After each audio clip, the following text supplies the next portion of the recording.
Meus irmãos, nós estamos, nesta ocasião, dando continuidade a uma série de mensagens, da primeira carta do apóstolo Paulo aos Coríntios. E nós compreendemos, irmãos, que as Escrituras, elas não poderiam ser mais claras quando afirmou em Colossenses, capítulo 1 e o verso 16, que tudo existe para Jesus Cristo, em tudo Ele é o centro. Então, para magnificar as mentes e as pessoas, o seu valor, a sua verdade, a sua grandeza, assim esta verdade fundamental, ela é um ponto de partida para que possamos verdadeiramente compreender a vida.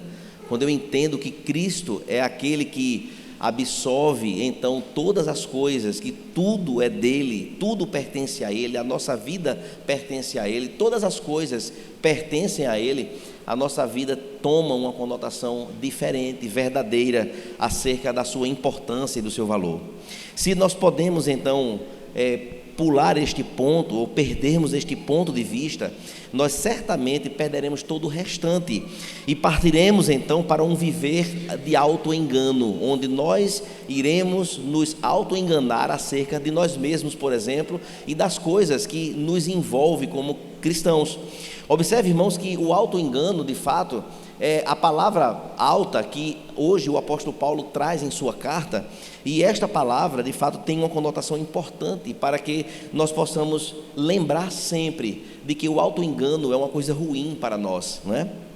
E se nós estabelecermos então corretamente no nosso coração todas essas verdades na nossa vida, e de fato se tornará algo extremamente valioso e importante ao vivermos aquilo pelo qual nós fomos criados. Ou seja, nós somos, irmãos, uma demonstração neste mundo da beleza, do valor e da grandeza de Deus. Precisamos lembrar disso.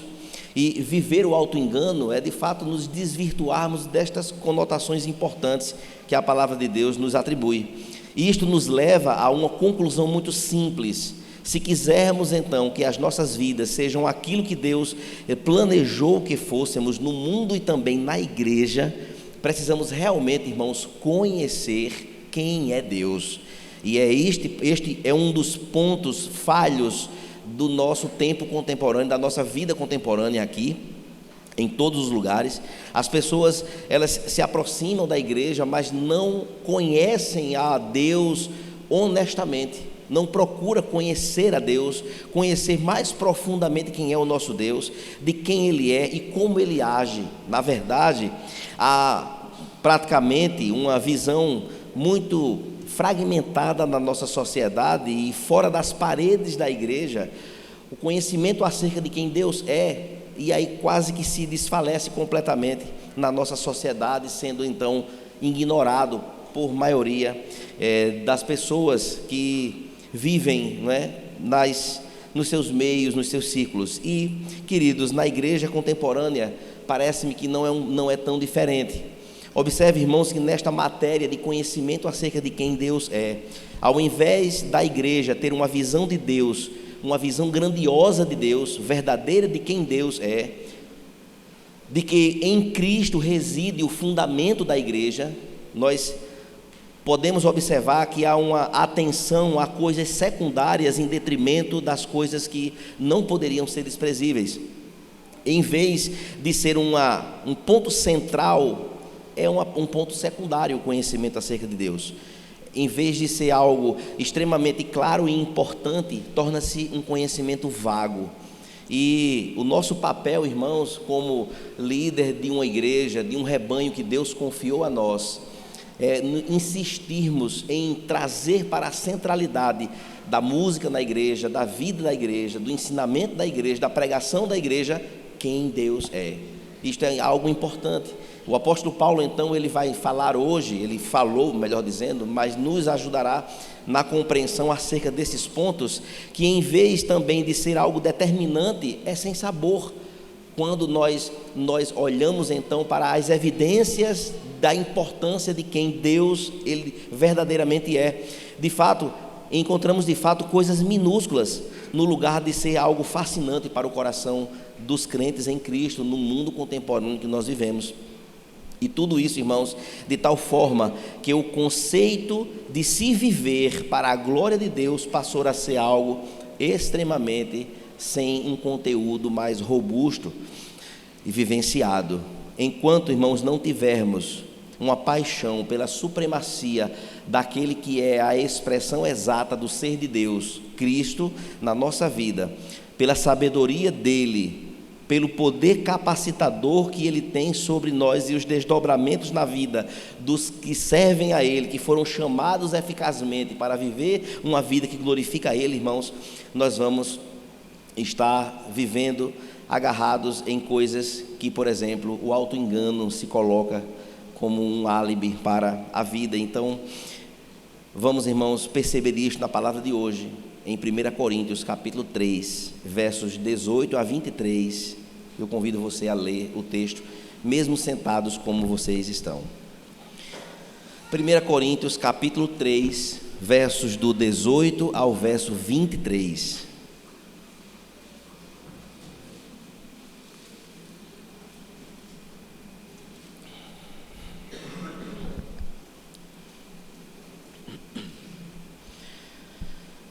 Fala sobre a sabedoria humana sem valor. Verso 18: que ninguém engane a si mesmo. Se algum de vocês pensa que é sábio neste mundo, faça-se louco para se tornar sábio, porque a sabedoria deste mundo é loucura diante de Deus. Pois está escrito: ele apanha os sábios na própria astúcia deles. E também o Senhor conhece os pensamentos dos sábios e sabe que são pensamentos vãos.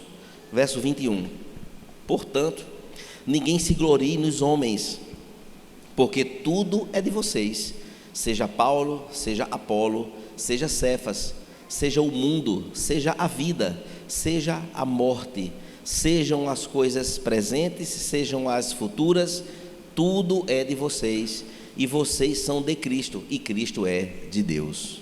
Oremos ao Senhor.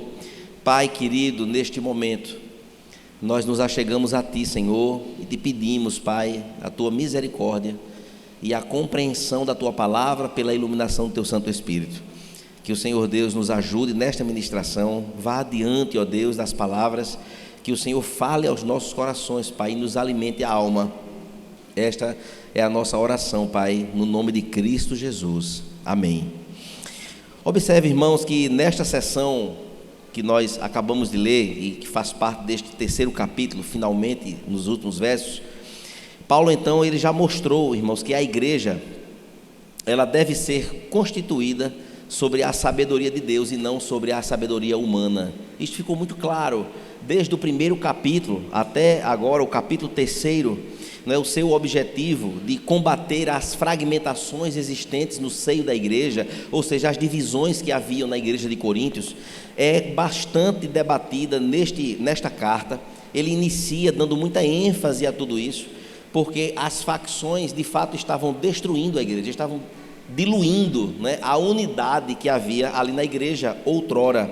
E meus irmãos, diante destas pontuações, né, nós podemos observar também que há um estilo de pregação personalizada do próprio apóstolo em trazer não somente a questão da unidade, mas também tantos outros pontos que ele traz, sendo este da unidade o ponto mais alto. Ele estabelece de fato exaustivamente, sempre trazendo à tona a problemática da divisão que havia naquela igreja. Havia também, irmãos, é bem verdade, os falsos mestres, cujos motivos eram destruir o templo, a igreja, melhor dizendo, substituindo então a palavra de Deus autorizada pelas suas próprias filosofias religiosas.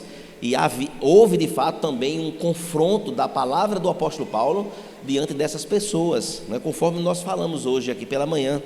De fato, a única salvaguarda, irmãos, para a igreja de Corinto era confiar humildemente na sabedoria revelada de Deus, trazida, então, contida nas Escrituras Sagradas pelas mãos do apóstolo Paulo, quando no início da igreja ele assim ensinou, assim estabeleceu. Esta abordagem, ela está então em oposição direta aos sofisticados sistemas educacionais, irmãos, filosóficos e psicológicos da sabedoria humana. O apóstolo Paulo, ele vai estabelecer, não é, marcos mais contundentes, agora de forma a corrigir desvios que aquela igreja estava vivendo. Observe, irmãos, que os cristãos em Corinto estavam se comportando de maneira imatura. Nós podemos observar isso nos capítulos anteriores. Eles estavam então tentando superar uns aos outros em demonstração intelectual de sabedoria por parte de irmãos pastores que passaram ali outrora. E, meus irmãos, isto já ocupou de fato esses 3 capítulos, né, da carta do apóstolo Paulo. E ainda há mais um capítulo que ele ainda tratará desta mesma problemática. E Paulo, irmãos, é muito prático e ousado para com a sua igreja, a igreja de Corinto. Ele diz então a eles o que eles de fato precisavam fazer a respeito de toda a situação que havia naquele tempo. Assim, queridos, observe que de maneira bem inteligível e apontando os pontos nevrálgicos daquilo que ele queria trazer, dos pontos centrais, ele fala do verso 18, 19 e 20, e ele começa então no verso 18, irmãos, dizendo assim: que ninguém engane a si mesmo. Esta expressão, ela tem um poder, uma força no seu conteúdo, em que denotava, ou seja, revelava toda a situação que estava havendo naquele tempo. Havia muito auto-engano, as pessoas estavam iludidas em si mesmas, estavam achando muita coisa de si, quando na verdade não era aquilo. Eles estavam se sustentando em coisas que não refletiam a verdade da palavra de Deus. Observe que quando o apóstolo Paulo ele abre este verso 18, esta seção falando sobre a sabedoria humana, né, quando ele diz então, do verso 18, ele diz: que ninguém engane a si mesmo. Ai, queridos, este alerta de Paulo, ele eleva ao ápice a mente e o coração do homem caído e natural diante da maior tragédia da existência, ou seja, o pecado que camufla no auto-engano. Observe, irmãos, que o homem vive no mundo de Deus. Esta é uma afirmativa clara. O homem traz a imagem e semelhança de Deus. Ele também traz a ver as evidências da presença de Deus em toda a providência. E ele tem, irmãos, também um comportamento contrário a estas verdades, que faz-se então fingir que Deus não existe. Ou seja, apesar dele viver aqui por uma permissão de Deus, viver no mundo que pertence a Deus, que Deus deu para graciosamente ele viver, apesar dele ser a imagem e semelhança de Deus, feito pelo próprio Deus, assim sendo abençoado com toda a providência, ele agora finge que Deus não existe. O homem caído, ele abafa este conhecimento plenamente no seu coração, se auto-enganando ou camuflando algo que ele sabe que não tem como camuflar. Ele tenta viver a vida pela sua própria sabedoria, ao invés de viver pelo caminho de sabedoria estabelecido pelo próprio Deus. Ou seja, ele se coloca na condição de sábio acima daquele que de fato é sábio. Mas o povo crente, irmãos, não fica tão por fora desta condição. O povo crente no Senhor Jesus sempre é tentado a viver no auto-engano. Todos os dias nós nos deparamos, irmãos, com encruzilhadas diante de nós, que nos aponta caminhos para que de fato nós possamos, pela graça de Deus, escolher o caminho que agrada a Deus, o caminho para que nossa vida não seja pautada no auto-engano, mas que sejamos levados por um caminho iluminado pelo próprio Jesus, que reflete a presença dEle, que nos faz viver e caminhar graciosamente para o agrado dEle. E estas encruzilhadas são colocadas diante de nós, diante da nossa vida. E, meus irmãos, essas encruzilhadas, elas vão, de fato, de alguma forma, nos levar a lugares de diversas conotações e posições, e cabe a nós nos curvar diante da sabedoria do Senhor, e perguntar a Ele: Senhor, qual é a direção que eu devo tomar? E a direção, irmãos, está na palavra. Observe, irmãos, que diante destas encruzilhadas, dois caminhos se colocam diante de nós: a sabedoria do mundo e a sabedoria de Cristo. A questão é que muitas vezes nós optamos pela sabedoria humana, camuflando como se de fato fosse a sabedoria de Deus, e não é. E observe, irmãos, que a sabedoria do mundo são caminhos humanamente bons, mas são caminhos enganosos.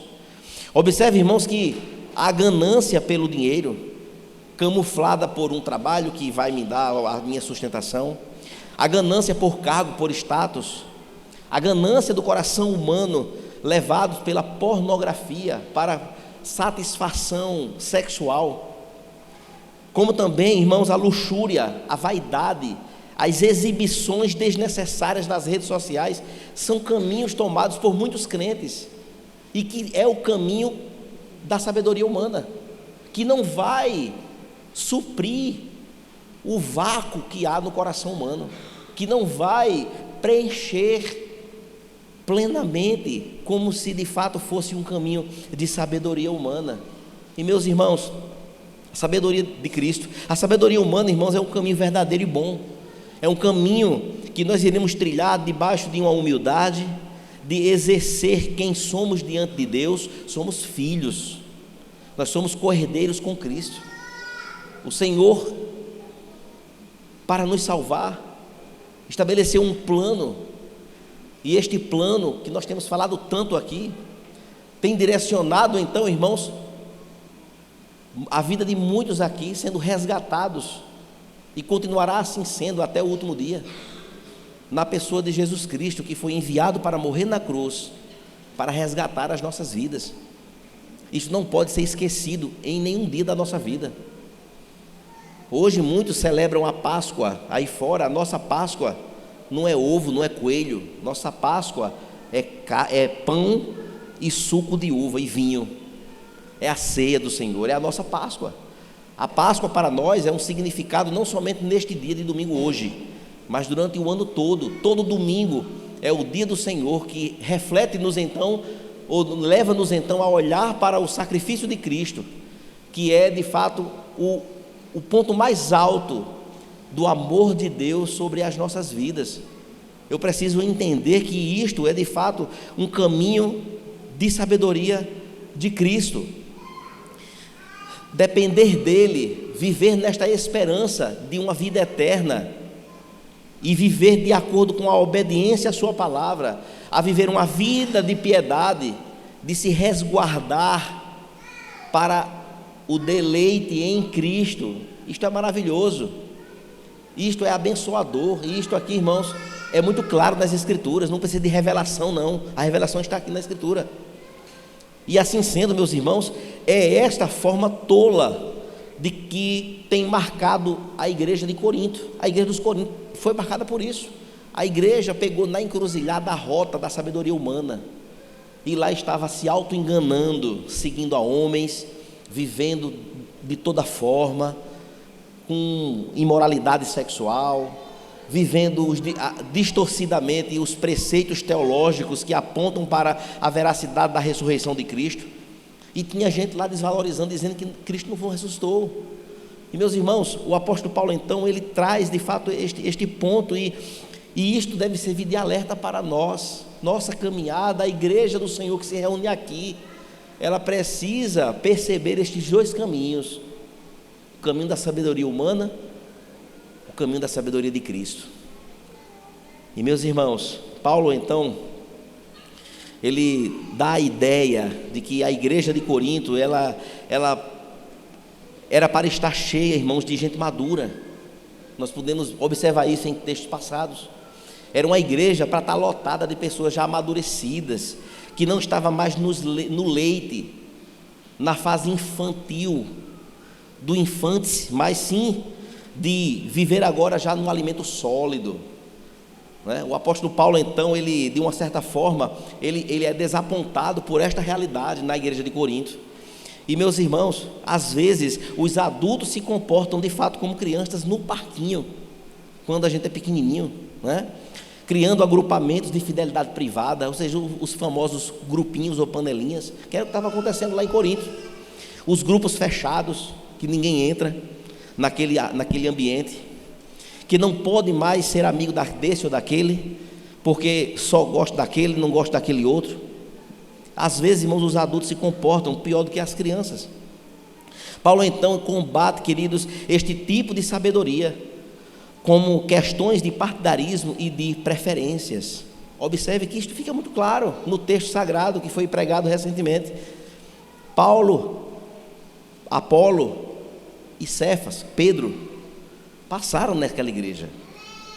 E aí havia aquela coisa: não, eu sou de Paulo, o outro não, eu sou de Apolo, o outro eu sou de Cefas. Em outras palavras, numa linguagem mais popular, não, Paulo era meu amigo íntimo, eu ia para a casa dele, a gente tinha uma relação diferenciada. Aí agora chegou esse outro aí, esse outro já tinha outro grupo. Não, o Apolo foi quem me discipulou. Meus primeiros caminhares, tudo eu aprendi com Apolo. Você pode andar nas igrejas por aí afora, igrejas antigas, que vai ter esse texto em algumas situações. Não, mas Pedro é diferente. Pedro era o pastorzão, era gente boa, a gente tinha um relacionamento. E quando o povo se juntava, e agora? Não era de Cristo. Era a igreja loteada por grupos. E Paulo então, irmãos, ele simplesmente taxa tudo isso como bobagem, como infantilidade. Por quê? Porque tudo é de Cristo, tudo é de Deus. Nada de ninguém, tudo é de Deus. Até nós pertencemos a Ele. Então essa, irmãos, é a maneira, né, a maneira que o mundo abraça. Esta maneira equivocada é o que o mundo faz e pratica. É de fato essa atribuição rasteira, esse modo baixo, pequeno, que pensa assim. É esse mundo, neste ponto tão crucial da igreja de Corinto. É de fato um constante nós contra eles. Vamos nos reunir contra eles, vamos derrubar o outro grupo, como se fosse uma gincana, uma competição.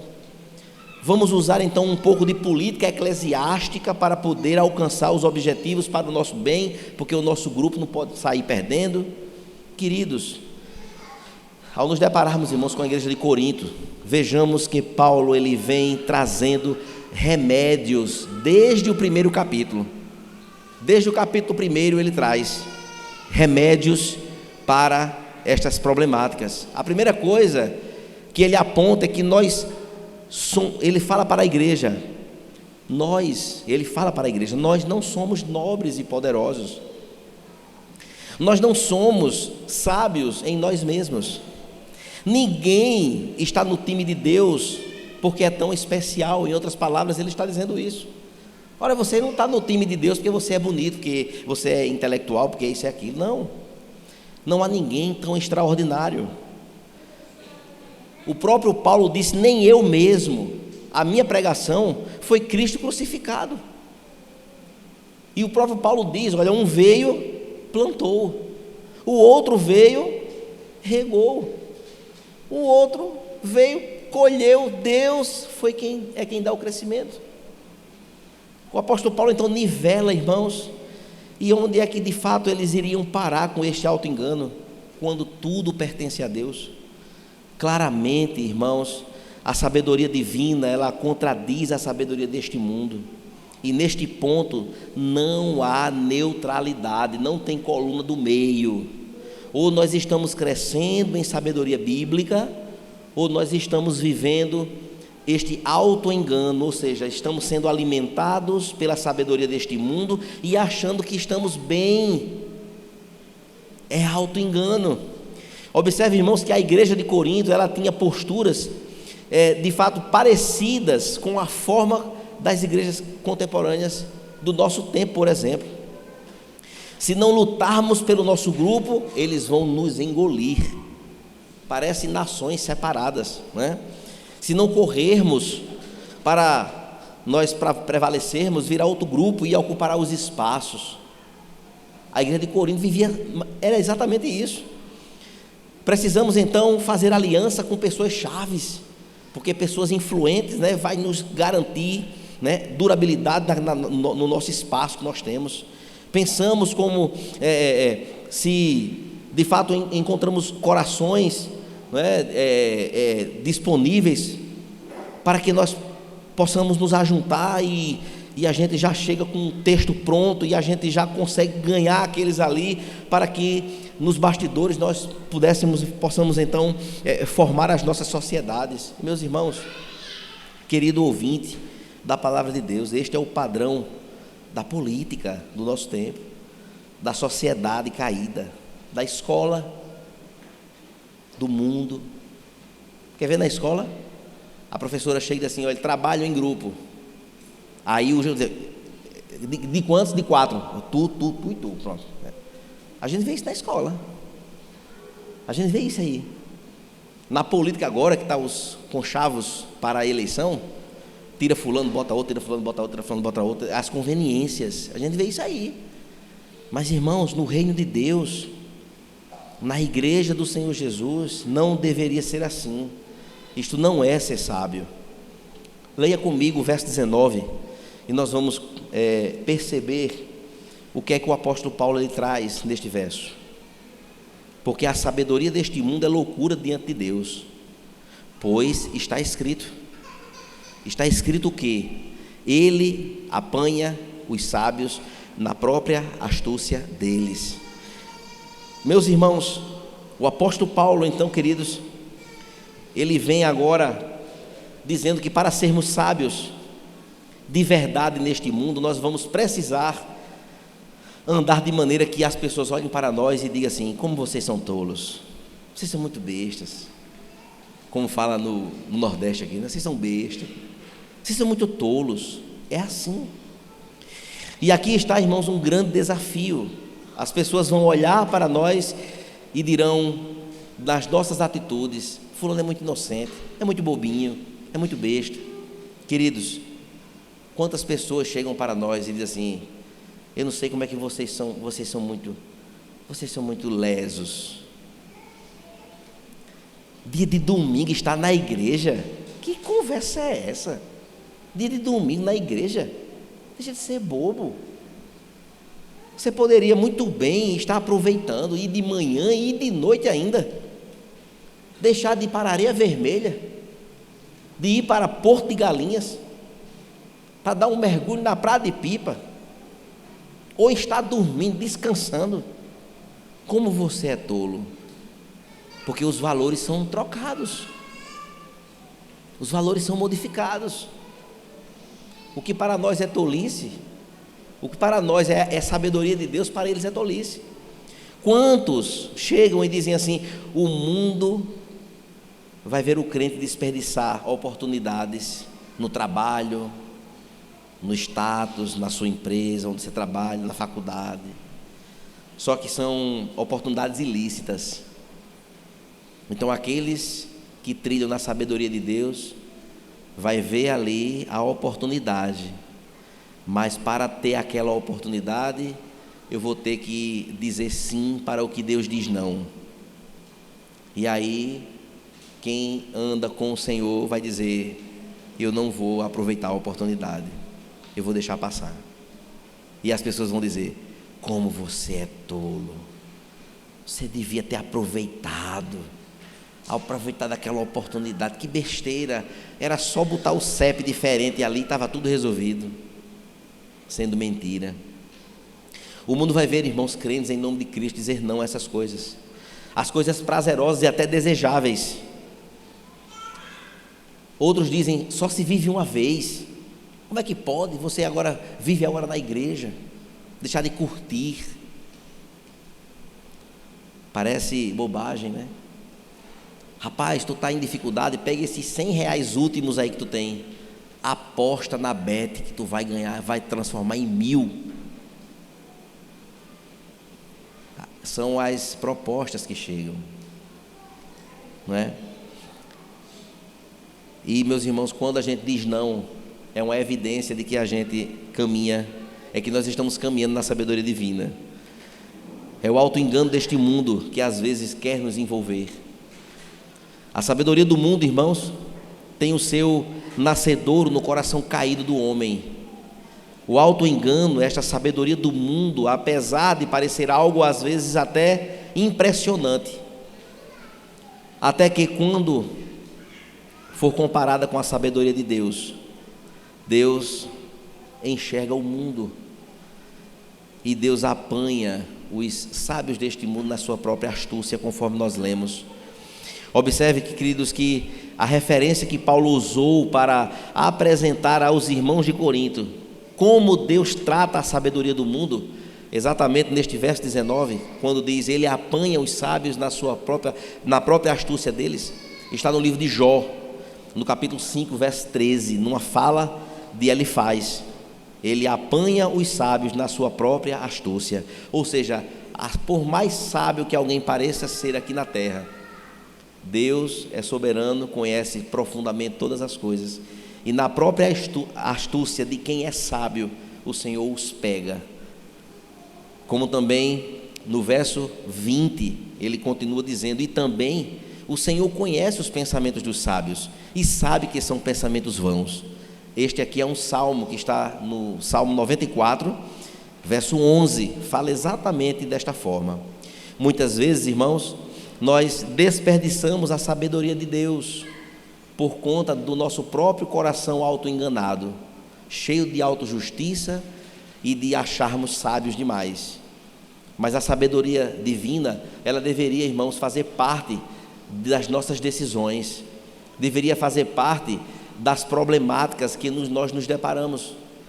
Observe, queridos, que quando nós olhamos para a sabedoria divina, deveria ser de fato um antídoto importante para os conflitos de casamento.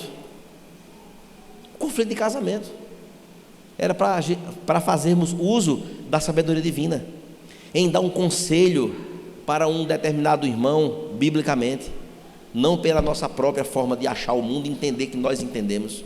Não vamos para as Escrituras. É por isso, irmãos, que quando o pastor vai dar conselhos que traz a Bíblia para a mesa de conversa, ele é indigesto muitas vezes, porque se ele usar de fidelidade com a sabedoria de Deus, ele vai dizer coisas que as pessoas não querem ouvir, porque elas querem ouvir aquilo que fazem agrado ao coração delas. Mas eu tenho que fazer uma opção: ou eu vou pela sabedoria humana, ou eu vou pela sabedoria divina. E, queridos amados, quando nós vamos escolher um cônjuge, alô, solteiros, sabedoria de Deus para as escolhas, não é? Na criação dos filhos, sabedoria de Deus. Usar um tempo para estar com Deus, sabedoria de Deus. Porque se formos dar espaço para a sabedoria humana, a gente nunca tem tempo. A gente nunca vai arranjar uma brechinha no nosso dia de 24 horas. Como é que usa-se o nosso dinheiro que Deus nos dá? Como? Será que o nosso dinheiro, ele é o nosso Senhor ou ele é o nosso servo? Precisamos perceber tudo isso. E aí entra, irmãos, as outras áreas: serviço, liderança, fidelidade, assuntos da nossa alma e etc. Queridos, e aí nós preferimos, irmãos, a sabedoria humana muitas vezes.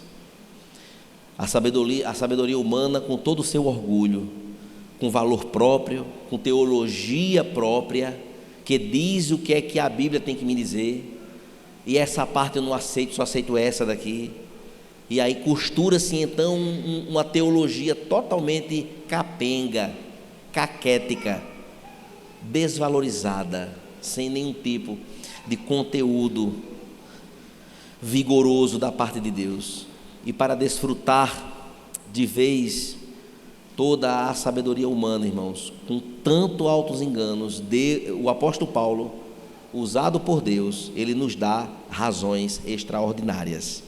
No verso 21 até o verso 23, que eu convido você para ler. Ele diz assim: portanto, ninguém se glorie nos homens. Nos homens não, esquece, porque tudo é de vocês, seja Paulo, seja Apolo, seja Cefas, seja o mundo, seja a vida, seja a morte, sejam as coisas presentes, sejam as futuras, tudo é de vocês. e vocês são de Cristo, e Cristo é de Deus. Observe, irmãos, que quando ele traz esta escala crescente, é de fato, irmãos, um apontamento importante para uma perfeita cadeia de pertencimentos. Ou seja, as coisas é tudo nosso, só que nós somos de Cristo e Cristo é de Deus. Observe que coisa linda, irmãos, quando nós olhamos para o nosso catecismo, o de Heidelberg. O catecismo que nós lemos hoje, a primeira pergunta do catecismo diz assim: qual é o seu único consolo na vida e na morte? Isto aqui é um ponto importante demais. Qual é o nosso único consolo na vida e na morte? Qual é? A resposta é essa: que eu não pertenço a mim mesmo, mas pertenço de corpo e alma, tanto na vida quanto na morte, ao meu fiel Salvador Jesus Cristo. Ele foi quem pagou completamente todos os meus pecados com o seu sangue precioso e libertou-me de todo o domínio do diabo.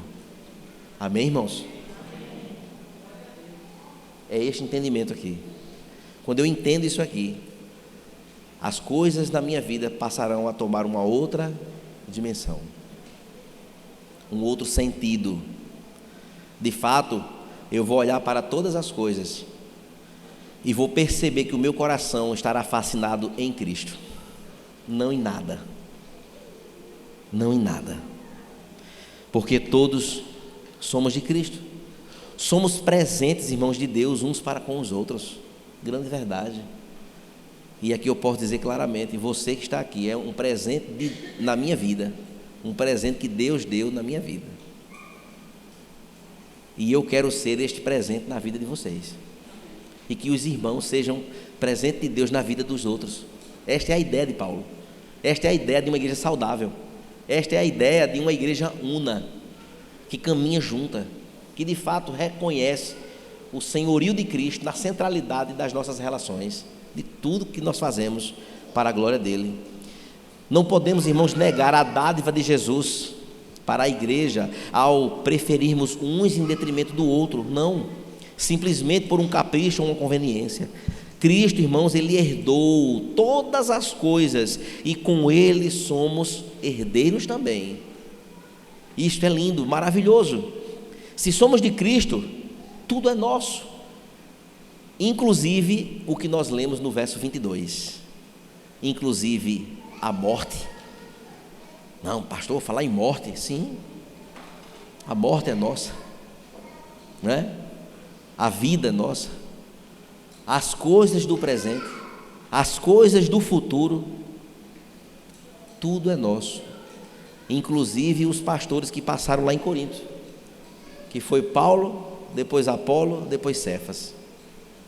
Observe, irmãos, que diante de tudo isso, nos enganamos se nós acharmos que nós temos uma vida melhor, relações familiares melhores, casamentos abençoados, se nós seguirmos as orientações humanas, a sabedoria e a filosofia humana. Não, não. O que nos fará chegar a uma condição de viver, mesmo nas dificuldades, a alegria em Cristo, é quando nós entendermos que a sabedoria a ser buscada e vivida deve ser a sabedoria do Senhor Jesus. Aí sim. Observe que diante destas afirmações, eu queria destacar 3 pontos importantes na minha conclusão. Precisamos, irmãos, entender que sejamos tolos aos olhos do mundo, para que possamos realmente ser sábios no sentido mais verdadeiro e pleno aos olhos de Deus. Isto tem a ver com valores cristãos, ou seja, nós vivemos para Cristo, somos dele, a igreja pertence a ele, e todos nós somos de Deus. Os nossos valores são valores diferentes do mundo. As nossas redes sociais precisam ser diferentes de quem não é. Sim. Aquilo que de fato é valor para mim pode não ser para o mundo. E que bom que não seja.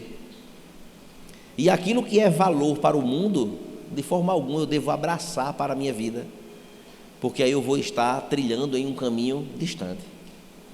E o padrão de Deus, irmãos, para a igreja, o que Ele exige, com todo mérito, por ter nos salvado do império das trevas, a nossa vida estava desgarrada, indo para o inferno, mas pelo sangue do Cordeiro, por conta do grande amor que foi ali demonstrado naquela cruz, Ele comprou as nossas vidas para si. Nós agora pertencemos a Ele e devemos viver de acordo com a vontade dEle, porque foi Ele que nos comprou. Assim sendo, irmãos, precisamos aceitar ser tolo aos olhos do mundo, para que possamos realmente ser sábios na única pessoa cujos olhos importam, Deus. O que me importa é que eu seja sábio aos olhos do meu Deus. Aos olhos do mundo, estou nem aí. Ah, é careta, e daí? Estou nem aí com isso aí não. Porque a opinião do mundo não me interessa. O que me interessa é o que é que Deus acha de mim, o que é que Deus pensa da minha vida, né? Em segundo lugar, irmãos, a sabedoria de Deus não consiste apenas nas verdades teológicas sobre como Deus existe, Jesus e o Evangelho. A sabedoria de Deus fala especialmente e especificamente, irmãos, sobre como vivemos no dia a dia. Como vivemos no dia a dia, isto vai refletir, vai evidenciar o nosso viver sendo sábios diante dele. E há muita coisa na cultura e até mesmo na igreja hoje, quando eu falo na igreja de Cristo no mundo todo, hoje entre os cristãos, que passa por sabedoria, ou seja, muita gente usando o microfone, ocupando redes sociais e falando em nome de Deus, tudo coisa errada, coisa com duplo sentido, que não é claramente dado, explicado. Ontem estávamos vendo uma letra de uma canção de um grupo novo que lançaram aí. Para você entender claramente, tem que pegar a letra e entender, porque a ginástica que é feita na construção das estrofes é de uma negação a quem Deus é.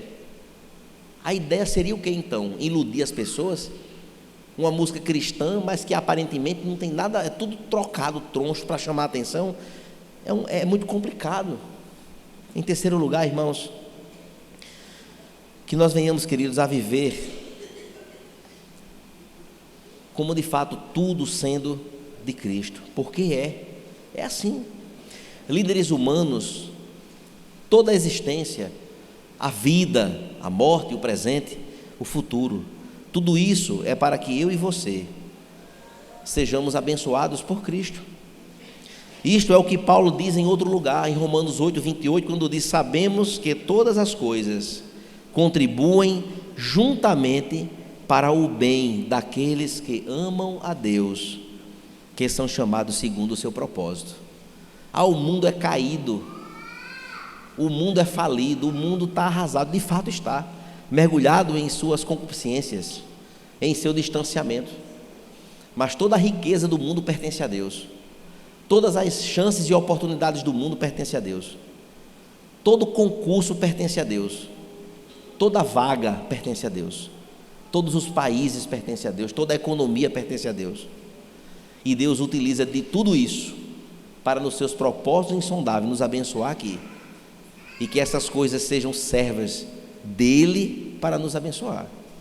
A palavra de Deus, irmãos, nos atribui claramente. E aqui, na mente de Paulo, todos aqueles que são chamados vêm e serão finalmente glorificados. Isto é parte do que significa pertencer a Jesus Cristo. Ele é o detentor de todo o poder, de todas as coisas, tudo pertence a Ele. E aí, meus irmãos, portanto ninguém se glorie nos homens, porque tudo é de vocês, seja Paulo, seja Apolo, seja Cefas, seja o mundo, seja a vida, seja a morte, sejam as coisas presentes, sejam as futuras, tudo é de vocês, e vocês são de Deus, e Cristo é de Deus. que estas palavras, irmãos, Paulo tenha passado de fato a mensagem que alcançou corações ali, de nivelar a todos, de se igualarem nesta nova cosmovisão, nesta nova consciência de que a igreja de Corinto precisava ser uma igreja saudável, uma igreja que compreendia cada momento de sua caminhada, que precisava colocar em prática todo o ensinamento passado por Paulo, e que aquela igreja pudesse então agora tomar um novo ar, uma nova conotação de caminhada e de vivência. E isto para nós nos ajuda e nos abençoa muito, para que nós não venhamos, irmãos, a cair no alto engano de acharmos que estamos muito bem, quando na verdade nós não estamos. Que nós estejamos de fato bem, que nós estejamos de fato caminhando no caminho da sabedoria de Deus, no caminho das escolhas que agradam a Deus, no caminho de uma dependência e de uma esperança em que Deus aprova e está no caminho conosco. Isto de fato, irmãos, é o que vai fazer diferença na nossa vida. Amém? Fiquemos de pé, vamos orar ao Senhor.